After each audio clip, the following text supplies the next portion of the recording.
এই রাষ্ট্রপতিকে সরাইলো কেন? এই রাষ্ট্রপতিকে সরাইলো কেন যদি আপনি বুঝতে পারেন, তাইলে বুঝতে পারবেন যে কাকে বানাতে হবে। অ্যাডভোকেট আবু হেডার আছে কি বিএনপি কি নিজ দলের প্রবীণ কোন নেতাকে রাষ্ট্রপতির আসনে বসাবেন নাকি সবাইকে চমকি দিয়ে নতুন মুখ আনবে? আপনার বিশ্লেষণ কি বলছে? দেখেন আজিজ ভাই যা বলছেন এরপর তো বলার নাই কিছু, সবই বলে ফেলাইছে। তবে তারপরেও বলি, রাষ্ট্রপতি যদি উনি বলছেন একটা অলংকারিক পদ, কিন্তু রাষ্ট্রপতি কিন্তু সশস্ত্র বাহিনীর সর্বাধিনায়ক। আবার রাষ্ট্রপতিকে গুরুত্বপূর্ণ এই কারণে অধ্যাদেশ জারি করতে হয় পার্লামেন্ট যখন থাকে না। এই যেমন এখনো যদি এই মুহূর্তে কোনো জরুরি আইন করতে হয়, অধ্যাদেশ জারি করতে হলে রাষ্ট্রপতিই করবে, সংসদ আবার না বসার আগ তবে স্বাধীনভাবে করবে না। আরেক চ্যাপ্টার। আর কিন্তু প্রশ্ন হচ্ছে আপনি রাষ্ট্রপতি কাকে বানাবে তার আগে ভাবতে হবে এই রাষ্ট্রপতিকে সরাইলো কেন। এই রাষ্ট্রপতিকে সরাইলো কেন যদি আপনি বুঝতে পারেন, তাইলে বুঝতে পারবেন যে কাকে বানাতে হবে। এই রাষ্ট্রপতিকে কি সরানো হয়েছে?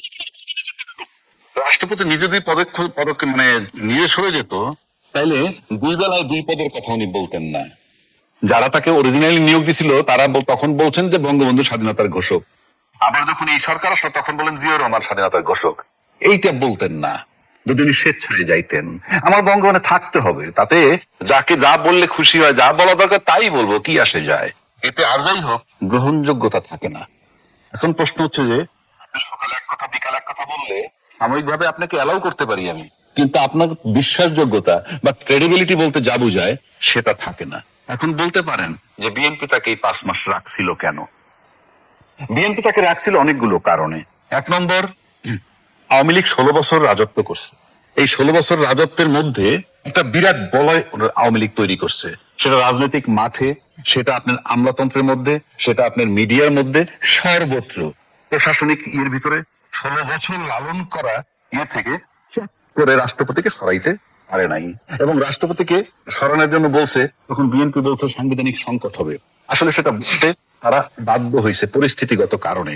কেননা রাজনীতির আন্দোলনে কেউ সরে না, আলটিমেটলি প্রশাসন যদি সাথে না নামে।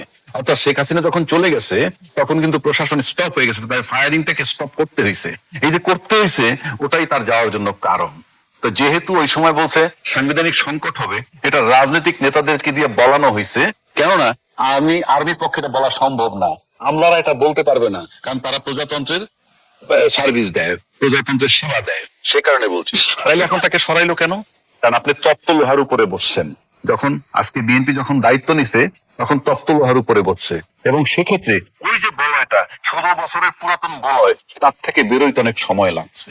তো সেই বলয় থেকে যখন সিদ্ধান্ত নিতে পারছে আজকের প্রধানমন্ত্রী, যখন 5 মাস হওয়ার পর উনি হয়তো ভাবছেন যে ওনার পায়ের তলার মাটি কিছু শক্ত হয়েছে, এবং যে বলয়ের কথা আমি বলতে সেই বলয়টা কিছু দুর্বল হয়ে আসছে, তখনই তাকে সরতে বলছে। এই কারণে সিক্রেসি এন্ড প্রাইভেসি, কারণ যিনি সকালে এক কথা বিকালে এক কথা বলেন, যেটা আমি আগে বললাম, অন্তত তাকে তার উপর ডিপেন্ড করা যায় না। এবং এই সরকার আমার কাছে মনে হয় নির্বাচনের সময় যে জায়গাটায় ছিল, বা নির্বাচনের ইমিডিয়েট আগে, সেটা নির্বাচনের পর সময়ের ব্যবধানে আমার কাছে মনে হয় যে কোনো একটা অনেক জায়গা থেকে সরে আসছে এই সরকার। সরে আসার কারণে ওই বলয়ের সাথে তার একটা প্রবলেম তৈরি হইতে পারে, গ্যাপ তৈরি হয়েছে। তা নাহলে যাকে 5 মাস রাখলাম তাকে এখন সরানোর প্রয়োজন ছিল না। এই যে রাষ্ট্রপতি, যে বলয়ের রাষ্ট্রপতি, আওয়ামী শক্তির রাষ্ট্রপতি, সে কারণে তাকে সরাইতে হইতেছে এখন, যেটা এই সরকার মনে করতেছে, তাই তাকে বলা হয়েছে। এখন যদি আমাকে প্রশ্ন করেন তাহলে কাকে বানানো যায়, এখন বিএনপির ভিতরে বানানোর লোক আছে। আজিজ ভাই বলছে যে তুমি যোগ্য।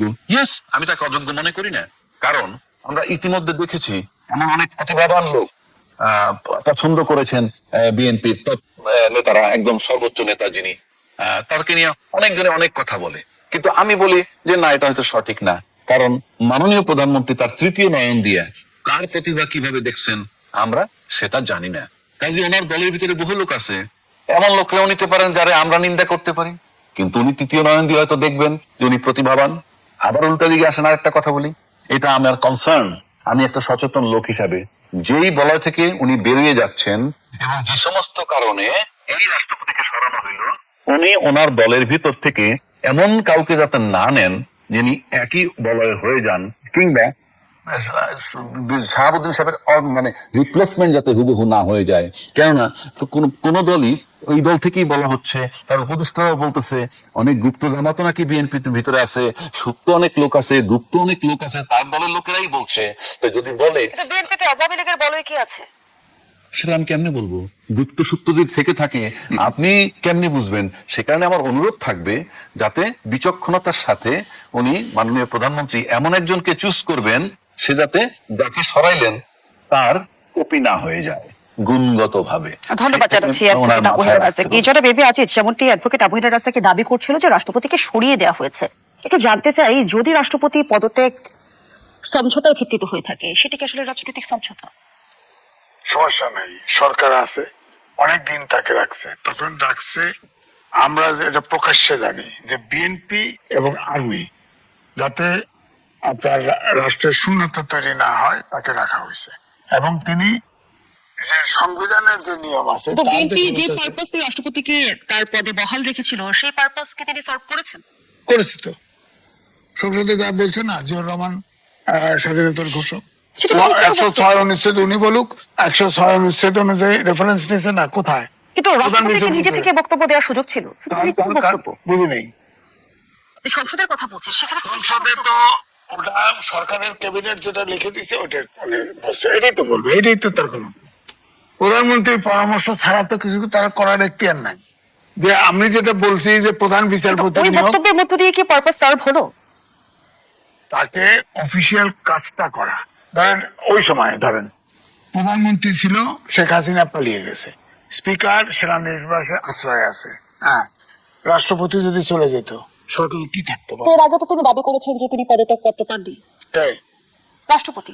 সে তো আমরা তো জানি তো, মানব জমিনের সম্পাদকের কাছে বলছে আর নাই, বলছে এটা সত্য। কারণ পদত্যাগপত্র আমরা যতটুকু শুনেছি, প্রধানমন্ত্রী ছিলেন শেখ হাসিনা, তিনি রেজিগনেশন লেটার লিখছিলেন, কিন্তু সে সময় পায় নাই। তার বঙ্গভবনে আসলে তো খতম হয়ে যায়, সুতরাং সোজা যায়। শেখ হাসিনা যেখানে জনগণ দিয়ে ক্ষমতাচ্যুত হয়েছে সেখানে পদত্যাগ পত্র কি আসলে মুখ্য? দরকার ছিল, হ্যাঁ দরকার ছিল।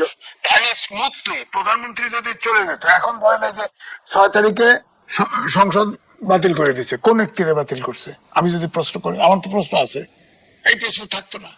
প্রধানমন্ত্রী যদি রেজিগনেশন দিত সাথে সাথে